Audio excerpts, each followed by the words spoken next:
আসসালামু আলাইকুম রহমতুল্লাহি ওয়া বারাকাতুহু। আলহামদুলিল্লাহি রাব্বিল আলামিন ওয়াসসালাতু ওয়াসসালামু আলা সাইয়্যিদিল মুরসালিন ওয়া আলা আলিহি ওয়া আসহাবিহি আজমাইন, আম্মা বা'দ। প্রিয় মুসলিম ভাইরা, ইতিপূর্বে আমরা তাওহীদুর রুবুবিয়্যা, তাওহীদুল উলুহিয়্যা, তাওহীদুল আসমা ওয়াস সিফাত এবং তাওহীদুল হাকিমিয়্যা নিয়ে মোটামুটি বিস্তারিত আলোচনা করেছি। তো আজকে একটি বিষয় নিয়ে আলোচনা করব, যে বিষয়টি গোটা দুনিয়াতে চলমান এবং একটি শিরকি, কুফরি, ঈমান বিধ্বংসী, তাওহীদ বিধ্বংসী একটি মতবাদ। তার নাম হচ্ছে গণতন্ত্র। তো আমার আজকের আলোচ্য বিষয় হচ্ছে ইসলাম ও গণতন্ত্র। তো প্রথমে কয়েকটি মৌলিক কথা মনে রাখতে হবে। কোরআন সুন্নাহর দৃষ্টিকোণ থেকে গণতন্ত্র এবং তার সমস্ত আদর্শ পরিত্যাজ্য, শিরক, কুফর এবং হারাম। সুতরাং আপনি যদি গণতন্ত্রকে বিশ্বাস করতে চান, তাহলে প্রথমেই আপনাকে ইসলাম সম্পূর্ণরূপে ছাড়তে হবে এবং সমস্ত শিরক, কুফর মাথা পেতে নিতে হবে। কারণ গণতন্ত্র মানুষকে আইন বিধানদাতা বানায়, আইন প্রণয়নকারী বানায়, বিধান প্রণয়নকারী বানায়, যেটা সম্পূর্ণরূপে শিরক এবং কুফর এবং আল্লাহ পাকের আসনে বসানোর নামান্তর। আর এই গণতন্ত্র প্রতিষ্ঠার যে মাধ্যমটা নির্বাচন, সেটাও ইসলাম সমর্থিত নয়। ইসলাম বলে শূরা, অর্থাৎ সিলেকশন। একদল যোগ্য, বিজ্ঞ, অভিজ্ঞ ওলামায়ে কেরাম, তারা একজন নেতা নির্বাচন করবেন, খলিফা নির্বাচন করবেন, তার মাধ্যমে রাষ্ট্র পরিচালিত হবে। এটাই হলো ইসলামের সিস্টেম। এবং ওই খলিফাকে আইন বিধান বানানোর ক্ষমতা দেয়া হবে না, কারণ তিনি তো কোরআন সুন্নাহ দিয়ে রাষ্ট্র পরিচালনা করবেন। তার বিধান তৈরি করার কোনো ক্ষমতা নাই, বিধান প্রণয়ন করার কোনো ক্ষমতা নাই। অপরদিকে গণতন্ত্র হলো ইলেকশন। ইলেকশন বলে কি, একজন সন্ত্রাসী, ডাকাত, গুন্ডা, মাস্তান, সুদখোর, জুয়াখোর, হারামখোর, ব্যভিচারী, চোর, ডাকাত, এদের ভোটের যে মূল্য, একজন আলেম, মুহাদ্দিস, শাইখুল হাদিসের ভোটের একই মূল্য। অর্থাৎ সকলের মতামত নিয়ে একজন নেতা নির্বাচন করতে হয়। তো অধিকাংশ মানুষ তো মূর্খ। আল্লাহ তাআলা বলছেন, আকসারুহুম লা ইয়াকিলুন, আকসারুহুম লা ইয়াশকুরুন। অধিকাংশ মানুষ মূর্খ, অধিকাংশ মানুষ জানে না, অধিকাংশ মানুষ শিরকে লিপ্ত। এই জন্য অধিকাংশ মানুষ নেতা নির্বাচন করলে সেটা কেমন নেতা হবে? তা আমরা এগুলো দেখি যে আমাদের বাংলাদেশের যারা নেতা নেত্রী ছিল আগে, এদের কি অবস্থা। এবং গণতান্ত্রিক সিস্টেমে নেতা নির্বাচন করার পর নেতাকে আইন বিধান প্রণয়ন করার ক্ষমতা দেয়া হয়, বিধান তৈরি করার ক্ষমতা দেয়া হয়, যেটা সম্পূর্ণরূপে শিরক এবং কুফর। যাই হোক, এই গণতন্ত্র এটি কোত্থেকে আসলো? প্রিয় মুসলিম ভাইয়েরা, আমেরিকা ও তার দোসররা সারা বিশ্বব্যাপী যে মতবাদ ও শাসন ব্যবস্থা কার্যকর দেখতে চায়, তার নামই হচ্ছে ডেমোক্রেসি বা গণতন্ত্র। এটা তাদের উদ্ভাবিত এমন একটা ব্যবস্থা, যার মাধ্যমে তারা মানুষকে একটি নতুন ধর্মে দীক্ষিত করে। এক্ষেত্রে তাদের সূক্ষ্ম ধোঁকা হলো, গণতন্ত্রকে তারা ধর্ম বলে না।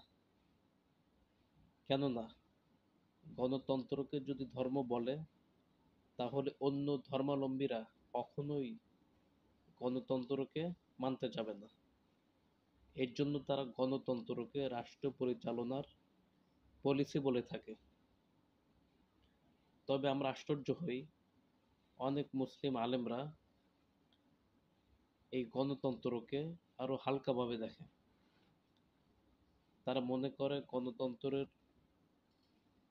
এই সিস্টেম শুধু সরকার পরিবর্তনের একটা মাধ্যম, এর থেকে আর বেশি কিছু না। এবং তারা গণতন্ত্রের মাধ্যমে ইসলাম কায়েম করতে চায়, ইসলাম কায়েমের স্বপ্ন দেখে। গণতন্ত্রের সিঁড়ি বেয়ে ইসলামকে ক্ষমতায় আনবে এবং সংবিধান বাতিল করবে, গণতন্ত্র বাতিল করবে, খেলাফা কায়েম করবে, এরকম তারা স্বপ্ন দেখে থাকে, সংস্কার করবে। তা তা আসলে এগুলি কখনো সম্ভব না। আর মুসলমানদের বিরাট একটা অংশ বর্তমানে গণতন্ত্র গণতন্ত্র করছে, গণতন্ত্রের পেছনে সর্বস্ব ত্যাগ করছে। কিন্তু তারা এটা ভেবে দেখে না গণতন্ত্রের সাথে ইসলামের কোনো সম্পর্ক নাই। গণতন্ত্র একটি জীবন ব্যবস্থা, ইসলাম আলাদা একটি জীবন ব্যবস্থা। তো ইসলাম তো হচ্ছে পূর্ণাঙ্গ জীবন ব্যবস্থা। ইসলাম কিভাবে বিজয় করতে হবে সেটা তো ইসলামের মধ্যেই আছে। আমাকে গণতন্ত্র থেকে ধার করতে হবে কেন? সমাজতন্ত্র থেকে ধার করতে হবে কেন? ধর্ম নিরপেক্ষতাবাদ থেকে ধার করতে হবে কেন? রাজতন্ত্র থেকে ধার করতে হবে কেন? এর ধার করার মানে হচ্ছে ইসলাম অসম্পূর্ণ। ইসলামকে বিজয় কিভাবে করব এটা ইসলামের মধ্যে নাই। নাউজুবিল্লাহি মিন যালিক। আর কোনো ব্যক্তি ইসলামকে অসম্পূর্ণ মনে করলে তার ঈমানের মধ্যে ঘাটতি চলে আসে। তো শুরুতে আসুন আমরা সংক্ষিপ্তভাবে গণতন্ত্রের স্বরূপ সম্পর্কে জেনে নিই। গণতন্ত্রের ইংলিশ শব্দ হলো ডেমোক্রেসি। গণতন্ত্র, গণ মানে জনগণ, তন্ত্র মানে আইন, অর্থাৎ জনগণের আইন বা জনগণের শাসন। এই গণতন্ত্রের শাব্দিক অর্থ থেকে আমরা বুঝতে পারছি যে এটা ইসলামের সম্পূর্ণ সাংঘর্ষিক। ইসলামের কথা হচ্ছে আইন বিধান দেওয়ার মালিক একমাত্র আল্লাহ তাআলা। আল্লাহ পাকের আইন হতে হবে, জনগণের কোনো আইন চলবে না। তবে আমরা আশ্চর্য হই, গণতন্ত্রের প্রক্রিয়ায় যারা ইসলামী শাসন কায়েম করতে চায় তারাই কেবল গণতন্ত্রের ভুল ব্যাখ্যা করে থাকে। গণতন্ত্রের প্রকৃত অর্থ জানলে কোনো ব্যক্তি গণতন্ত্রের মাধ্যমে ইসলাম প্রতিষ্ঠা করার কল্পনা করবে না। এটাই বাস্তবতা। তো যারা সেকুলার তারা মুসলিমদেরকে যতটুকু প্রতারণা করে গণতন্ত্রের বিষয়ে, এই মুসলিম নামধারী যারা গণতন্ত্রের মাধ্যমে ইসলাম কায়েম করতে চায় তারা আরো বেশি প্রতারণা করে থাকে। কেননা সেকুলাররা গণতন্ত্রকে গণতন্ত্রের অর্থেই ব্যবহার করে। গণতন্ত্রের যে সংজ্ঞা গণতন্ত্রের প্রতিষ্ঠাতা দিয়েছেন তারা সেই অর্থই ব্যবহার করে এবং সেই অর্থই তারা ধারণ করে এবং বাস্তবায়ন করে। এর জন্য আমাদেরকে গণতন্ত্রের ব্যাপারে তার প্রবক্তা আব্রাহাম লিঙ্কনের সংজ্ঞা জানতে হবে। তো আব্রাহাম লিঙ্কনের সংজ্ঞা কী ছিল? তিনি বলেছেন, government of the people, by the people, for the people. জনগণের জন্য, জনগণের দ্বারা, জনগণের সরকার। এক কথায় গণতন্ত্রের মূল বিশ্বাস হচ্ছে জনগণ সকল ক্ষমতার মালিক এবং জনগণই জনগণের আইন বিধানদাতা, আইন বিধান প্রণয়নকারী, জনগণই তাদের আইন প্রণয়ন করবে। অথচ সে আইনটা যদি কোরআন সুন্নাহর পরিপন্থী হয়, আল্লাহ পাকের আইনের পরিপন্থী হয়, তবুও সেটা আইন বলে বিবেচ্য হবে গণতান্ত্রিক সরকারের কাছে। জনগণের খেয়াল খুশির বিপরীতে অন্য কোনো বিধান, এমনকি কোরআনের বিধান গ্রহণযোগ্য নয়। আর এই মূলনীতির কারণেই বাংলাদেশের সংবিধানের ৭-এর ১-এ লেখা আছে প্রজাতন্ত্রের সমস্ত ক্ষমতার মালিক জনগণ। তারপরে সংবিধানের ৭-এর ২ ধারায় বলা হয়েছে জনগণের অভিপ্রায় পরম অভিব্যক্তিরূপে এই সংবিধান প্রজাতন্ত্রের সর্বোচ্চ আইন। অন্য কোনো আইন যদি এই সংবিধানের সাথে অসামঞ্জস্যপূর্ণ হয়, তাহা হলে সে আইনের যতখানি অসামঞ্জস্যপূর্ণ ততখানি বাতিল হইবে। প্রিয় মুসলিম ভাইয়েরা, এভাবে বাংলাদেশের সংবিধানে গণতন্ত্রের প্রকৃত স্বরূপ এবং গণতন্ত্রের প্রকৃত সংজ্ঞা তুলে ধরা হয়েছে। তো এখানে গণতন্ত্রের আকীদা আর ইসলামের আকীদা। ইসলামের আকীদা হচ্ছে সমস্ত ক্ষমতার মালিক একমাত্র আল্লাহ সুবহানাহু ওয়া তাআলা। বিধান প্রণয়নকারী, বিধানদাতা একমাত্র আল্লাহ সুবহানাহু ওয়া তাআলা। আর গণতন্ত্র বলছে সমস্ত ক্ষমতার মালিক জনগণ, বিধান দেওয়ার মালিকও জনগণ। তো সমস্ত ক্ষমতা, এই ক্ষমতাকে বলে সার্বভৌম। তো কোনো আইন বা বিধান দিতে হলে আগে তাকে সার্বভৌমের ক্ষমতার অধিকারী হতে হবে, সমস্ত ক্ষমতার মালিক হতে হবে, তারপরে সে আইন দিতে পারবে। এর আগে সে আইন দিতে পারবে না। যদি কোনো ব্যক্তি ক্ষমতার মালিক না হয়, সে আইন দিতে পারবে না। তাহলে সার্বভৌমের মালিক হচ্ছে জনগণ। এটা হলো গণতান্ত্রিক সংবিধানের মূল বিষয়বস্তু। আর যেহেতু জনগণ সার্বভৌমের মালিক, সমস্ত ক্ষমতার মালিক, এর জন্য জনগণই পারে আইন বিধান দিতে।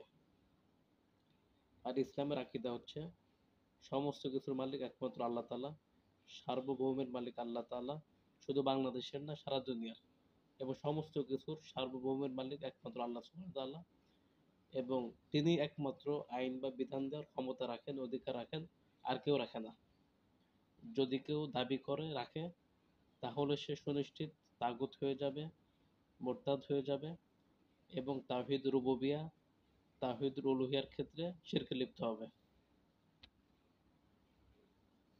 তো এই জন্য বিধান প্রণয়নের মধ্যে যদি কেউ আল্লাহ পাকের সাথে শরিক হয়, অংশীদার হয়, তাহলে নিশ্চিত সে মুশরিক হয়ে যাবে। তো সার্বভৌমের ক্ষমতার মালিক একমাত্র আল্লাহ তাআলা, সমস্ত ক্ষমতার মালিক আল্লাহ। এই বিষয়ে আমি কিছু কোরআনের আয়াত তুলে ধরছি। সূরা মুলকের মধ্যে আল্লাহ তাআলা ইরশাদ করেছেন, তাবারাকাল্লাযী বিয়াদিহিল মুলক, সমস্ত ক্ষমতার মালিক একমাত্র আল্লাহ সুবহানাহু ওয়া তাআলা। তদ্রূপ কুলিল্লাহুম্মা মালিকাল মুলক, সূরা ইমরানের মধ্যে আল্লাহ তাআলা বলছেন, হে নবী আপনি বলুন সমস্ত ক্ষমতার মালিক আল্লাহ। অনুরূপ সূরা ইয়াসিন ৮৩ নম্বর আয়াতে আল্লাহ তাআলা ইরশাদ করছেন, ফাসুবহানাল্লাযী বিয়াদিহি মালাকুতু কুল্লি শাই, পবিত্র সেই সত্তা যার হাতে প্রতিটি জিনিসের শাসন ক্ষমতা। অথচ গণতন্ত্র বলে জনগণই সমস্ত ক্ষমতার মালিক, জনগণই আইন প্রণেতা। এই দুইটা বিষয় ইসলামের পুরাপুরি সাংঘর্ষিক এবং সুস্পষ্ট শিরক এবং কুফর। এই দুইটা বিষয়ের কারণে কোরআনের অসংখ্য আয়াত অস্বীকার করা হয়, আল্লাহ পাকের রুবুবিয়াত অস্বীকার করা হয়, আল্লাহ পাকের উলুহিয়াত অস্বীকার করা হয়। আর ইসলামের আকীদা হচ্ছে বিধান প্রণয়নের অধিকারী একমাত্র আল্লাহ তাআলা, সার্বভৌম ক্ষমতার মালিক একমাত্র আল্লাহ তাআলা। সূরা ইউসুফের ৪০ নম্বর আয়াতে আল্লাহ তাআলা বলছেন, ইনিল হুকমু ইল্লা লিল্লাহ, বিধান দেওয়ার একমাত্র মালিক আল্লাহ সুবহানাহু ওয়া তাআলা। অনুরূপ সূরা আরাফের ৫৪ নম্বর আয়াতে আল্লাহ তাআলা ইরশাদ করছেন, আল্লাহ লাহুল খলকু ওয়াল আমরু, জেনে রেখো সৃষ্টি যার, বিধান চলবে কেবলমাত্র তার, বিধান দেওয়ার সকল ক্ষমতা একমাত্র তার। সূরা কাহাফ ১৮ নম্বর আয়াতে আল্লাহ তাআলা ইরশাদ করছেন, ওয়ালা ইউশরিকু ফি হুকমিহি আহাদা, বিধান দানে তিনি কাউকে অংশীদার করেন না, শরীক করেন না।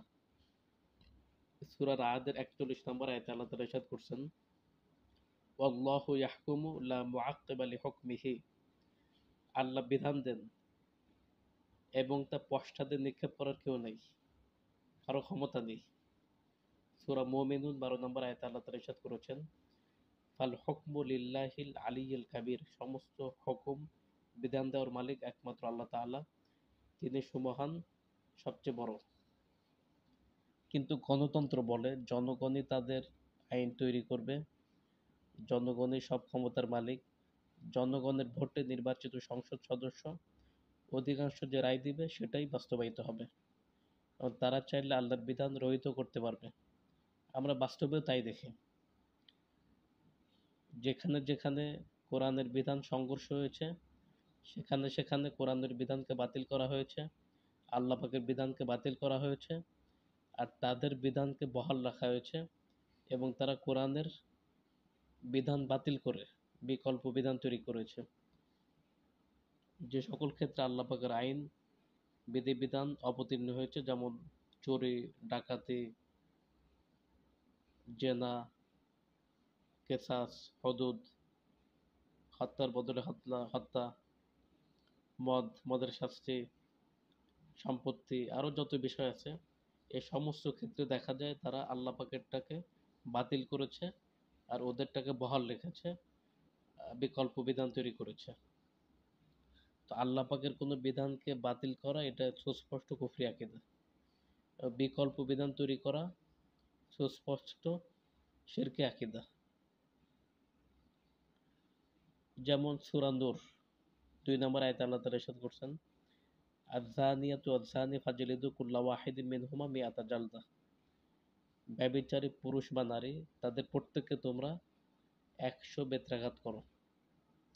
গণতান্ত্রিক শাসন ব্যবস্থায় ব্যভিচারের শাস্তি তো নাই, বরং লাইসেন্স দিয়ে পতিতালয়ের অনুমোদন দিয়েছে।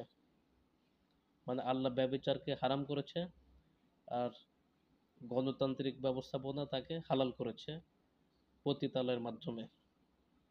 অনুরূপভাবে আল্লাহ তাআলা মদকে হারাম করেছেন, জুয়া হারাম করেছেন, তারপরে মূর্তি হারাম করেছেন, আর গণতান্ত্রিক শাসন ব্যবস্থা এগুলো জায়েজ করছে লাইসেন্সের মাধ্যমে। ইন্নামাল খামরু ওয়াল মাইসিরু ওয়াল আনসাবু ওয়াল আজলামু রিজসুম মিন আমালি শাইতান, আল্লাহ তাআলা বলতেছেন সূরা মায়েদার 90 নম্বর আয়াত। নিশ্চয় মদ, জুয়া, এরপরে মূর্তি, ভাগ্য গণনার এগুলো শয়তানের কাজ, হারাম। অথচ গণতান্ত্রিক সরকার মদের বৈধতা দিয়েছে, মূর্তির বৈধতা দিয়েছে, মোড়ে মোড়ে মূর্তি। অনুরূপভাবে আল্লাহ তাআলা সুদকে হারাম করেছেন।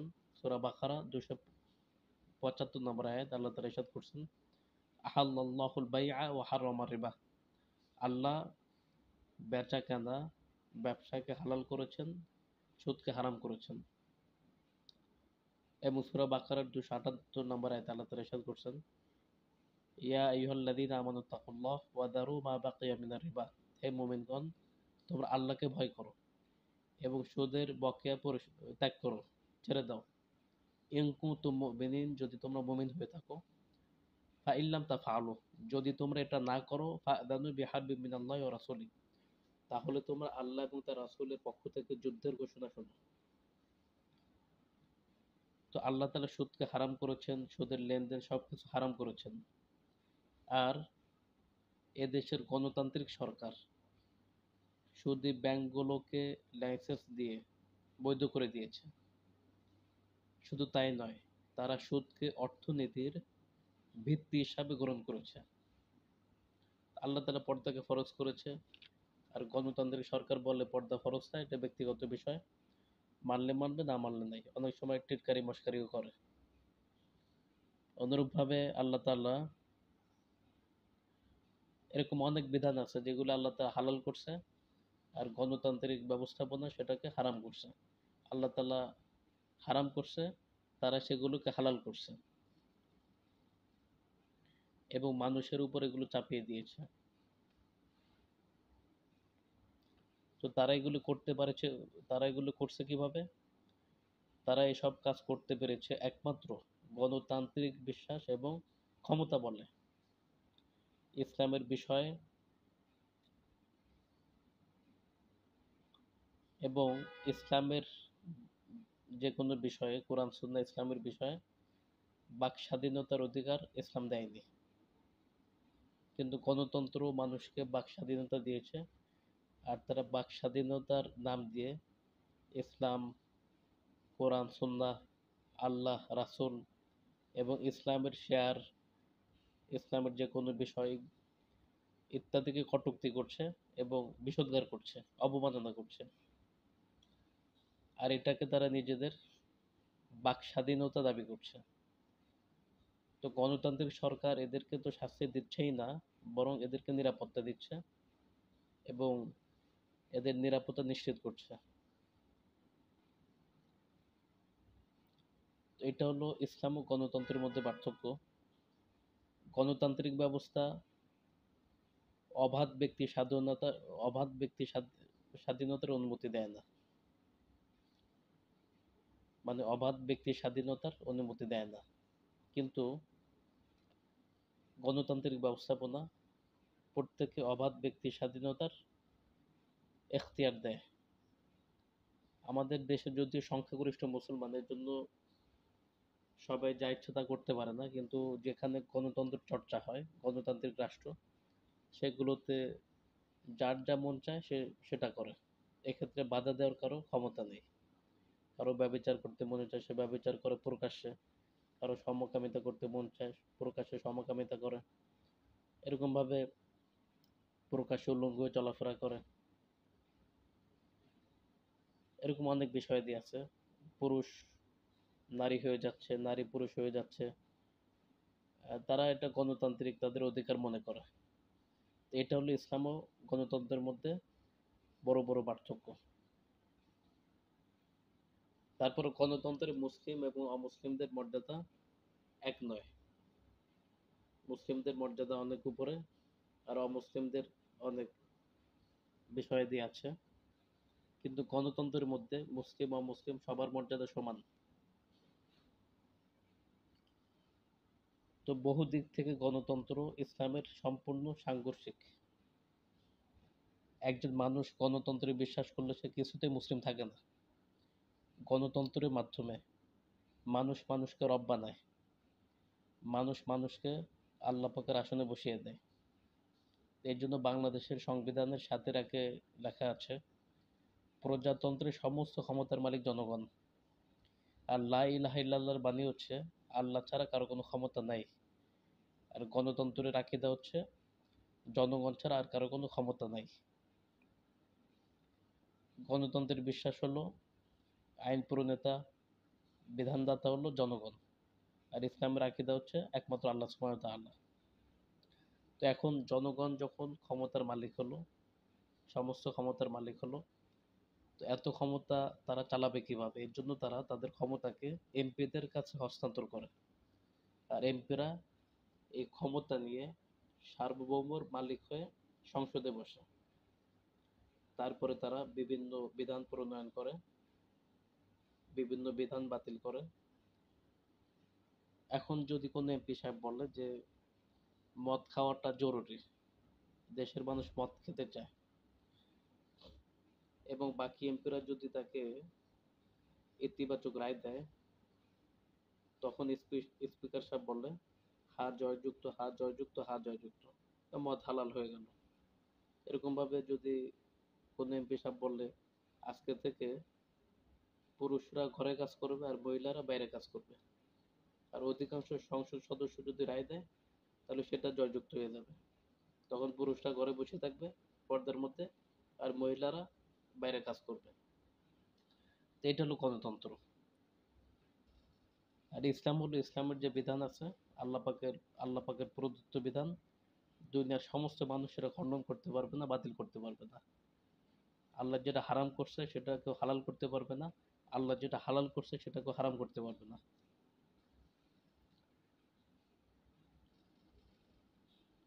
তো আপনারা একটি কথা আশ্চর্য হবেন, ফেরাউন যে আল্লাহ দাবি করেছিল, সে মূলত এই অর্থে আল্লাহ দাবি করেছিল, বিধান প্রণয়নের ক্ষমতার দিক থেকে সে নিজেকে আল্লাহ দাবি করেছিল। সে কিন্তু আসমান জমিনের আল্লাহ দাবি করেনি, আসমান জমিনের সৃষ্টিকর্তা দাবি করে নাই। এটা আমাদেরকে বুঝতে হবে। আমাদের দেশের মানুষরা মনে করে ফেরাউন নিজেকে আল্লাহ দাবি করেছে।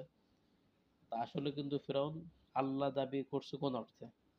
বিধান প্রণয়নের ক্ষেত্রে সে স্পষ্ট করে কোরআনে বলা আছে, ফেরাউন বলছে আলাইসা লি মুলকু মিসর, মিশরের ক্ষমতা কি আমার হাতে নয়? মানে মিশরের রাজত্ব, মিশরের মধ্যে শুধু আমার কথা চলবে আর কারো কথা চলবে না। এই দিক থেকে সে নিজেকে আল্লাহ দাবি করছে। তো সেই দিক থেকে বর্তমান গণতান্ত্রিক যারা আসনে বসে আছে, বিধান প্রণয়নের চেয়ারে বসে আছে, তারাও একই অর্থে নিজেকে আল্লাহ দাবি করছে, আল্লাহ পাকের আসনে বসে আছে, যে অর্থে ফিরাউন আল্লাহ দাবি করেছিল। সার্বভৌমের মালিককে আল্লাহ বলা হয়। স্পষ্ট সংবিধানে লেখা আছে যে সার্বভৌমের মালিক হচ্ছে জনগণ।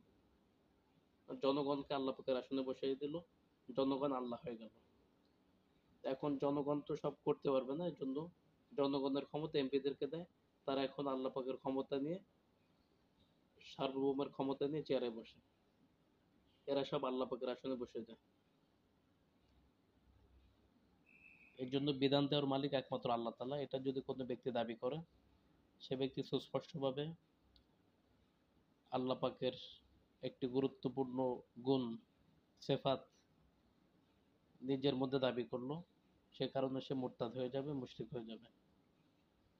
তবে কেউ যদি গণতন্ত্রে বিশ্বাস না রেখে সংসদের চেয়ারে বসে, এটাকে হারাম, শিরিক, কুফর এগুলি জেনে বসে, এবং তার কোনো তাবিল বা ব্যাখ্যা থাকে, তাকে আমরা তাকফির করি না, তাকে তাকফির করা যাবে না। কিন্তু গণতন্ত্রের বিশ্বাসী হলে সে অবশ্যই মুশরিক হয়ে যাবে, কাফের হয়ে যাবে, মুরতাদ হয়ে যাবে, এতে কোনো সন্দেহ নেই।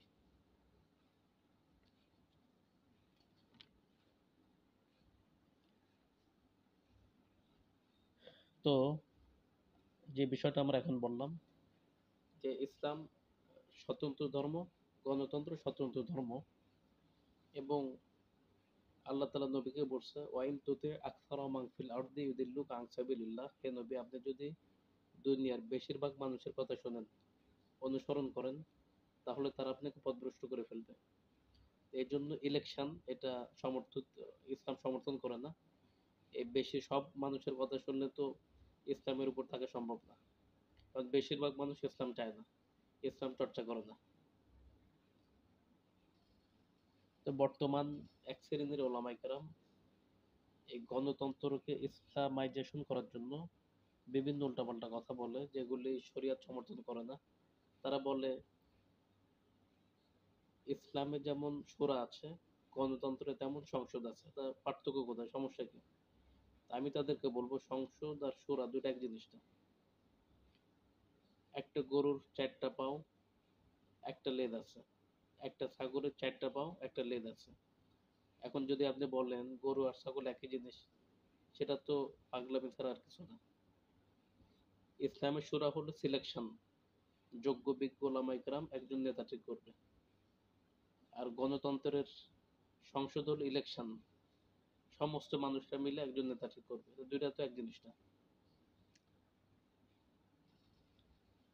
তো সমাজতন্ত্র যখন প্রতিষ্ঠিত হয়েছিল, তখন গোটা মুসলিম বিশ্ব সমাজতন্ত্র গ্রহণ করছিল।